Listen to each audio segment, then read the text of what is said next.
My name is Sheila Guilloton, and this is the Simsbury Woman. Operating a small business can be rewarding, but complicated. Today we're talking to two successful businesswomen, each of whom operates a small business, but using very different models. Our first guest, Sarah Byrnes, operates her business as a traditional brick-and-mortar store. Our second guest, Heather Winarski, operates a home-based business. Each business model has its own advantages and challenges. We'll discuss the pros and cons of each model with two women who are uniquely qualified to explain how and why they conduct their business the way they do. I'd like to welcome both of you. Thank you for having Sarah, us. let's start with you. Yes. Your business follows the more traditional model. You're a jeweler and a jewelry designer. Would you mind telling our viewers a bit about your background and how you got started in the business? I've always been interested in art since I was a wee one. Started in high school, really loved sculpture, and found that a jewelry class was exciting, and I really loved the materials. So from there I did some student teaching, went on to do some shows, and then did a formal apprenticeship, worked to the trade for a number of years, sort of in the background, and then decided it was time to teach, of all things. So we found a very small space in the basement at the Simsbury Town Shops about 23 years ago. Set up all these benches for teaching, and then people came in and they wanted to buy things. So here I was in retail. Oh, okay. And here we are. We're still 23 years at the Simsbury Town Shops, but we're up at the top now. Okay. Up to the When did you move up to the top? Oh, about 9 years ago. Okay. All right. Your store, Heather, let's talk about your business is a pet sitting service. Yes. Now, that's a completely different model. Obviously, it's a service rather than a product. Right. Tell us a little bit about your background and how you decided to start your business. Sure. I have always loved animals and have been riding horses since I was 8 years old, and went to school at University of Vermont, majored in animal science, and always wondered what to do after that. Came home to Simsbury, started working at Flammick Farm in about 2006, worked there for 7 years. Always did pet sitting on the side for people, friends of the farm, and eventually after 7 years at the farm, had enough of being stuck inside and at the desk and answering phones, 9 to 5. So I decided to do a career change. Opened up the Yankee Flyer, thought, what can I do? Saw an ad for a pet sitting service, which was Walks of Nature, and I applied to be a dog walker. And the owner, encouraged me to start my own business, which I was like, I've been doing this since I was a teenager, sounds great. And took it from there. 3 years later, now I have my own business, still work for him. Oh, you do still work for him? I do some. Okay. Yep. All right. Sarah, your business is a brick-and-mortar store, as you said, located in Simsbury Town Shops. Now, why did you decide that was the best model for your business? Was it a conscious decision, or was it a timing? I think certainly a little of both. Okay. I mean, the internet was really in its infancy, so it wasn't like without a big advertising nut that you could launch a business with. There was really any other way I could see to do it. Okay. Your store is beautiful. Thank you. And a lot of thought went into the design of the shop. Some of the design issues that you've incorporated, I never would have thought about, but clearly you've spent a lot of time thinking about it and making your store as attractive as possible. I assume most of that is to encourage foot traffic. Tell us some of the things, because they're quite unique, some of the things that you did in designing the store that were specifically intended to bring people in. Well, I think that overall jewelry store experiences can be very intimidating. So we really tried to take some time and put ourselves on the other side of the counter. You know, the height of our counters, you don't have to bend over because people aren't comfortable if they're bent over. Lighting and, traffic flow.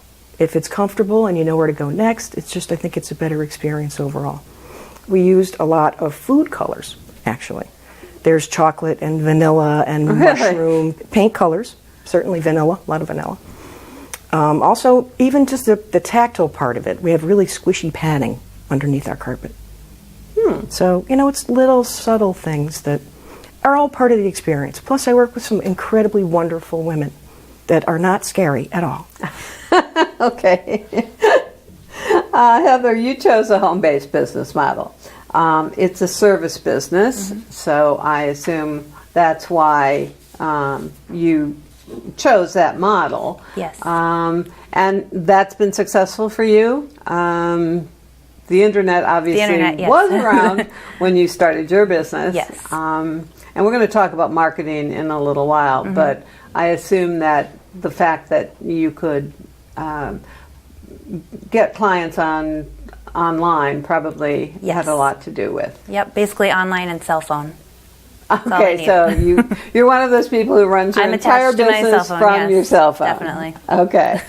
We're going to talk a little bit about marketing because obviously without clients, nobody's business is going to succeed. Now, in this age of full disclosure, I have to say that Sarah has made jewelry for me. In fact, I am wearing jewelry that Sarah made for me. And to be 100% honest, Heather takes care of our dog when we go away. And in addition, they use each other's services. So we all know each other in a business relationship. And this wasn't a setup. It just actually worked out that way. That's true. Yep. For a business to succeed, as I said, you do need clients. You've got to have customers. I learned about Sarah's shop actually a couple of years ago on Small Business Saturday. So, Sarah, your marketing strategy must be fairly complex because you're the traditional brick and mortar. How do you go about attracting clients? I have to say, we were discussing this earlier, word of mouth is our best vehicle. Really, and Truly. Heather's agreed. For Exactly. sure, yeah. Absolutely. Okay. So, we'll start with that. As far Okay. as trying to attract new business, the market's changing as far as media now. So we're, looking at some different approaches. Certainly we've updated our website and, trying to optimize that and keep the content going and put up some new, fresh images, that too. But we also do print media. Priscilla, whom I work with, does all our photography. Okay. And does all the advertising, buying, and all the layouts. Everything's done. So I have to, again, take my hat off to my staff because Okay. they're really Now, great. you did mention to me when we spoke earlier, you do have a website, which is beautiful, but you did mention that you didn't sell off your website. Correct. Now, We're not doing e-commerce as of yet. but is that something that could change in the future? Certainly, we've built the infrastructure to, certainly handle that if we decide to do that. Okay. That's a huge It's a whole jump. extra person that hasn't come along yet. So we'll see. Right. Heather, we'll talk to you about the internet, and again, you both agree that what has helped your businesses, both of you, is word of mouth. Definitely. But your business also relies a great deal more on social media. Yes. So tell us a few of the things that you do and how it works, how you get new clients, what are the various social media instruments that you use. I don't Sure. quite know what word to use there. Outlets. Okay. Well, Facebook is huge. There's different groups. In Simsbury, there's a group, and people will say, anyone know a good dog sitter? And people recommend me. So then people contact me through Facebook, or possibly if they can find my Facebook page, they can call me or email. I've had all different ways. And I'm also a member of Rover, which is an app where people can click on, and it comes up with everybody who dog sits, pet sits in the valley, and you can go through and choose who you like. There's like descriptions, reviews, and there's also Pet Sitters International, which I'm a member of, which lists everybody who is accredited through them. Now, what does accrediting require you to do? Paying. Paying. Okay. Pay a membership fee, but they will review you. Okay. They also offer insurance, and they're a good outlet to have ways to get more business-like through them. And Okay. people know them all around the United States. So I've had someone who moved from another part of the country here and found us from Pet Sitters International because they trusted the pet sitters. Okay. Okay. Some of the challenges, it seems to me, are worse for you.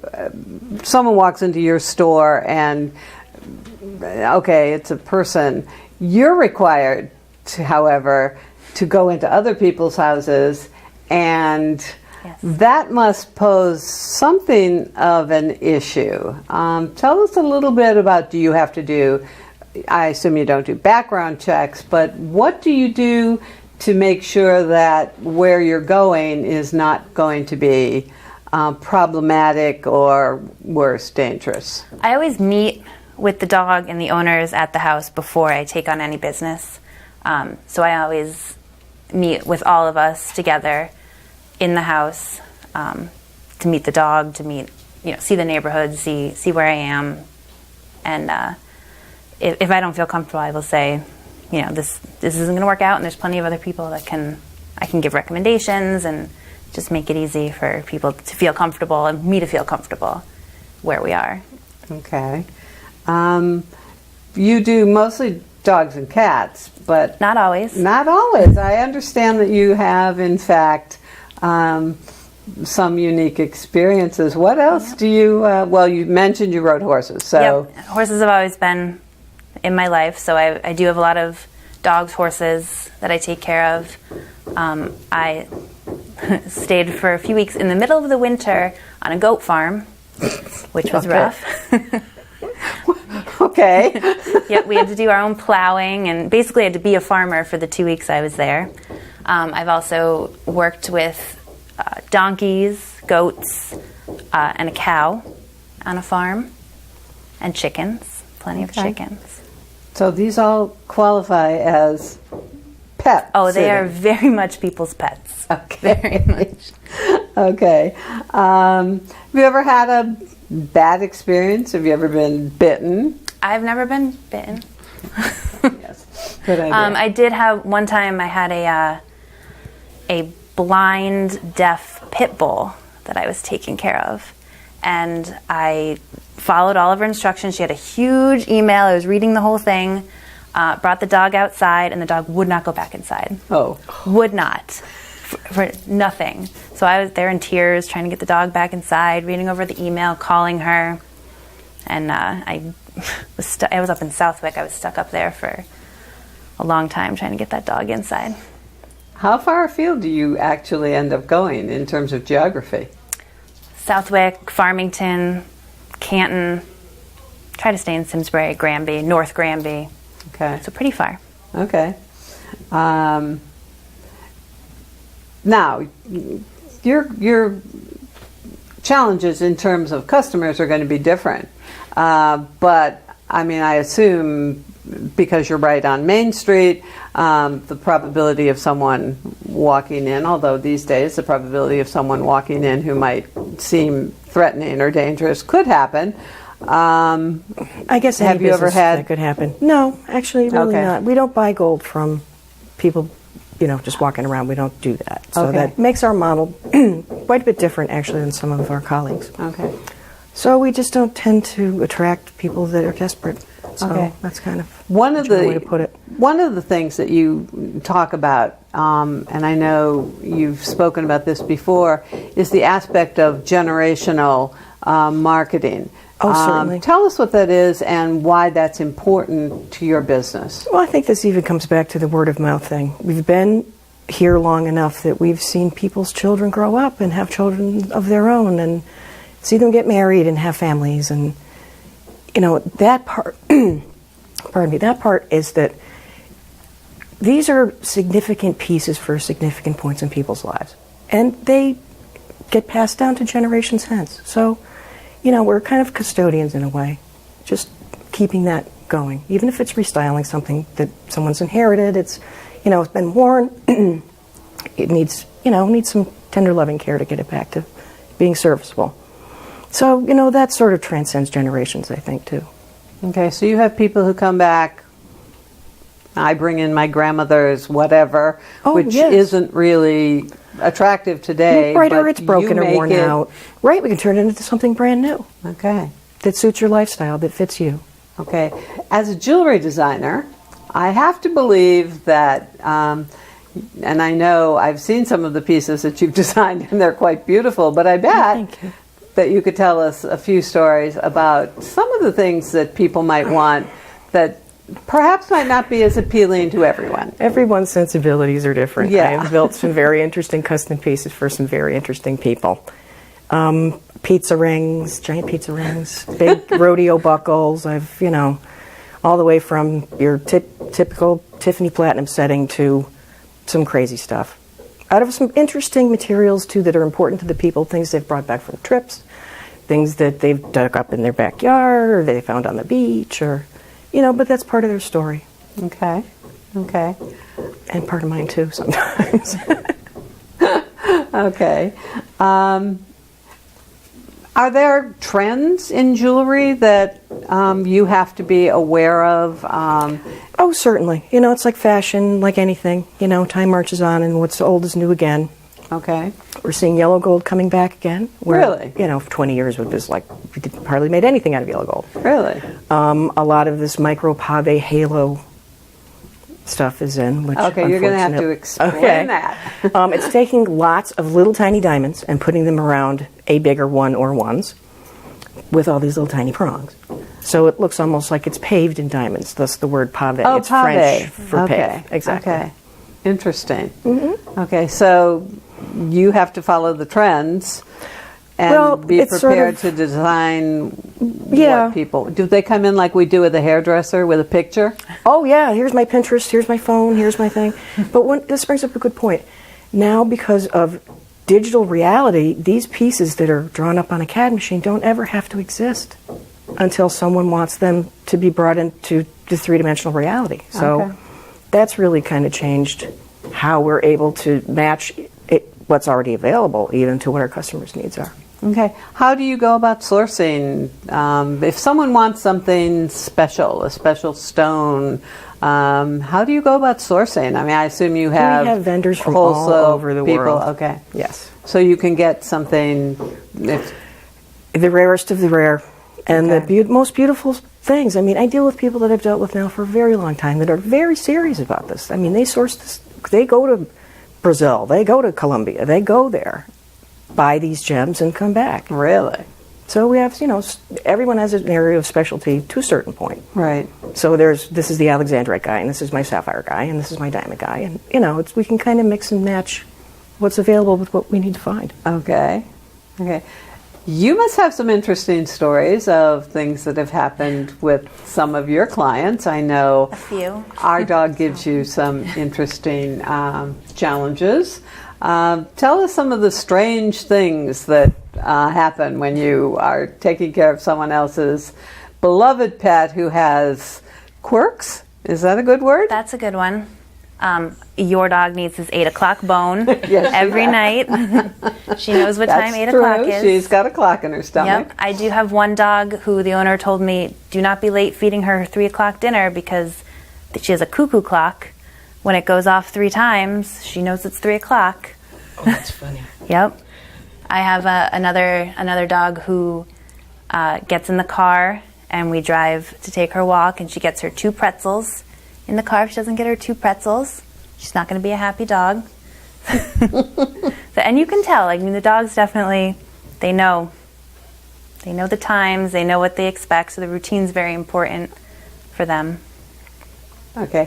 One of the things that I know you do, and I'd like you to tell people about it, is you're available for emergency type situations. Yes. And I don't think people realize when they have an emergency that if they have a pet involved, that's an extra element that you have to Yes. worry about. And tell us some of the situations where you've stepped in either quickly or pre-planned to help people out. Yep, I do. I mean, I do work with my dogs a lot, so I know them pretty well. So it's helpful for people when emergency does come up, like a death in the family or sickness or a baby, that they can call me and I can be right there. And I am able to put them first. So I do have people that help me that can back me up, so I am able to step in emergency situations.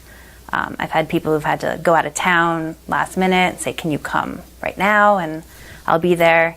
And also, if their house is on the market, for example, and they're out of town, and the realtor's like, "Oh, we're going to show your house right now." Well, they want that sale, so and they call don't me want up. they don't want the Yep. dog there. I'll run right over, grab the dog, take it out for an hour, or whatever, and then bring it back. It's just nice that they have that peace of mind that someone is able to fill their shoes when they can't. Yeah, you mentioned, for instance, planning for a baby, and you said you have a client. I do. I have a client expecting in November, so I am on call for the whole month. Whenever she needs me, I will be there to take care of her 2 dogs. One which has some medical problems, so needs medication 4 times a day. Oh, okay. So I'm very familiar with the routine, and they are no stress on that side. Okay. One of the things that I don't think, Sarah, you probably get involved with too much, but I bet you do, Heather, is the prospect of losing a pet. Yes. And it seems to me you probably end up, because you know the people, and in most cases they will probably get another pet, maybe not right away, but at some time. You probably end up to be a little bit of a psychologist. Yes, but sometimes a grief counselor. Sometimes we cry together. Okay. Oh, really? Okay. Yep. So you do know about that. Yes. Okay. Yep. I have had one dog that was my favorite. Like my first, when I was working at the farm, I would take care of him. The owner called me to tell me he passed away, and just like tears on both ends, and compassion is very important. And it happens a lot, and you just have to be there to take on whatever they get next.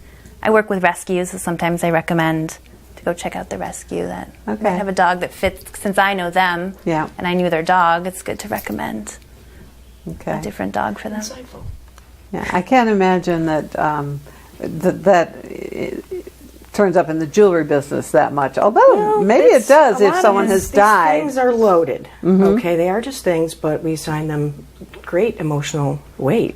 So I've known these people. I've known their moms. You know, that part's kind of hard sometimes. Yeah, and if someone dies and leaves a piece of jewelry and wants you to do something really special with it, and that takes some time emotional. Sometimes. Yeah, and then sometimes it's that I can't wear it. I just got this, and can you size it right now? Because I love it that much. Okay. So, you know, on the plus side, we have that flexibility too, because we do everything in house. Okay. Now you said there's one thing you don't do. Watches. Watches. Okay. And engraving. And what? And engraving. Oh, okay. Okay. So other than that, you pretty much. Soup to nuts. Okay. All righty. Well, let's get back to the business side of this, which is actually what we work. This is all very interesting, but we were supposed to be talking about business. So let's talk about the boring stuff, the administration. How do each of you handle, I'll start with you, Sarah, the administrative stuff? Do you have employees? Yes, Kim. I love you, Kim. She's a crackerjack. Okay. I mean, really, and also the running the business end, but the servicing our customers and matching up what's available and their needs and keeping the work flowing. Okay. Because, you know, that's the behind-the-scenes stuff that if you don't have that, you wouldn't see it. Right. Heather, you have employees as well. I do. And also independent contractors. Yep. One funny story, I know that there is one particular pet you do not like to take care of, but you do have someone who does. Yes, I don't like snakes. I will not take care of your snake, but I do have Christy, who is great. She has her own snakes at home. She has cockroaches. She has rats. So any obscure pet, Christy's your girl. She's on it. For sure. Okay, but each of you does have to handle things like insurance, liability insurance, health insurance. Do you have to handle those yourselves? Do you have help? Do you farm any of it out? How do you handle the administrative, boring part of your businesses? I think we try and share some of the load, certainly. I mean, most of it's foisted on Kim's shoulders as the manager of the business. Okay. But each and every aspect affects the other. So it's because we work as a team and it's a system that it moves along as smoothly as it does. Because, Okay. stuff happens. Now, Heather, you mentioned that some of the associations that you belong to are helpful in administration with things like insurance. And Yes. Yep. Because it's specific, then Okay. it's easier to go through different sorts of associations that will help you. Plus, my mother is a great help to me. Mothers are great that way. She likes to help with all that stuff, so she takes that load off for me. Okay. Tell us, because we're running short of time, you both have web presences. Yes, we so do. just tell people how they can find you if they're in. Well, we know we can find you physically in Simsbury Town Shops, but you Sure. mentioned you also have a website. Probably one of the easiest things is to like us on Facebook. Yep. Okay. Heather? Me too. Same thing. Yep. Heather's okay. Pet Sitting. You can find it on Facebook. Heather's. Sarah okay, Birch Heather's too. Pet Yep. I was creative with my naming. Yeah. So were you. Okay. I would encourage everyone. This program will air in November for Small Business Saturday specifically. And I would encourage everybody to use the small businesses we have in town, which, as you can see, are run by exceptionally talented Simsbury women. Thank you, Sheila. Unfortunately, our time is pretty much up. I'd like to thank both Sarah and Heather for sharing their experiences with our viewers. I hope that the viewers have learned that you can start a small business and you're not locked in to one specific business model. Consider what kind of business you want to run and find the model that works best for you. And that will go a long way towards helping you succeed in operating a successful business that can be your dream opportunity. I'd also like to mention that Simsbury Public Library has an excellent business resource department, and they're available free of charge to anyone who wants to start a small business, and they give you lots of great advice as to how to handle it perfectly. So thank you very much, both Thank of you, you, Sheila. for coming, Thanks, and I wish all of our viewers a happy and successful day. Thank you.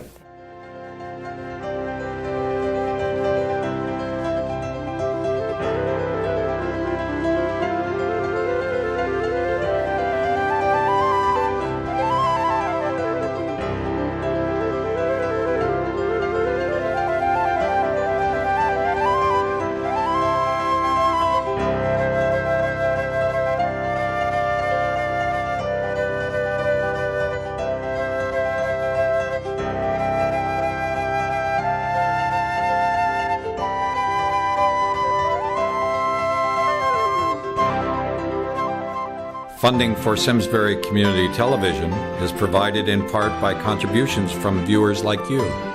Thank you.